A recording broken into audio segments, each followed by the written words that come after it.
Hey everyone, welcome back to my channel. আমি চলে এসেছি তোমাদের সবার সামনে মিলিয়ে আছে একটা নতুন ভিডিও নিয়ে। তো গাইস, এখন হচ্ছে সকালবেলা, তো এখন আমি চা খাচ্ছি। কী করবো আজকে সবই তোমার সাথে শেয়ার করব। তো আমি কালকে রাতে বাড়ি চলে এসেছি। চলো দেখতে থাকো আজকে বাড়িতে সারাদিন কী করছি। আশা করি তোমাদের সবার ভালো লাগবে।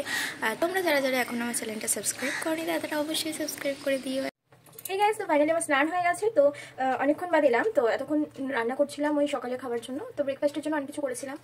তো তার জন্য আসতে পারিনি, একটু ব্যস্ত ছিলাম। তো এখন স্নান করলাম, তো এখন বাজে 12টা বাজতে 10। তো এবার রান্না তার আগে একটু রূপচর্চা করে নিই।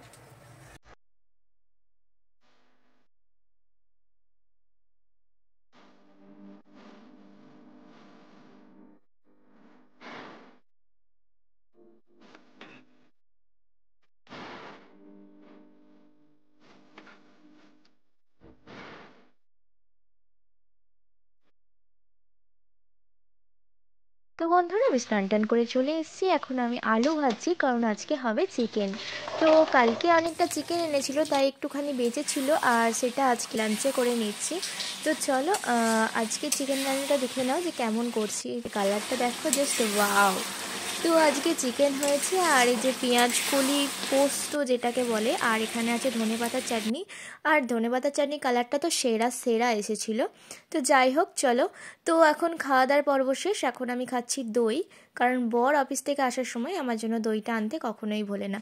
আর সন্ধেবেলায় আমি চলে এসি একেবারে কফি খেয়ে। এখন আমি করছি সিমুই। তো আজকে বিশেষ কেউ নেই বাড়িতে, তো আজকে আছি আমি, বর আর ভাই আর যা আছে। তো আমরা চারজন মিলে আছি, আর বাবা মা গেছে একটু ডাক্তার দেখাতে। তো চলো আজকে সন্ধে স্ন্যাক্সে একটুখানি সিমুই বানিয়ে নিলাম। মায়ের শরীরটা প্রচণ্ড খারাপ, তো তার জন্য বাবা নিয়ে গেছে মাকে ডাক্তার দেখাতে। তো কি করব, আর আমাদের তো কিছু খেতে হবে, আর মাকে ছাড়া তো একদমই অসহায় আমরা। তো এতদিন ধরে মাই রান্না করেছে, এখন মায়ের শরীর খারাপের কারণে আমরা সবাই মিলে রান্না করছি। যাই হোক, আজকের ভিডিওটা কেমন লাগলো অবশ্যই জানিও।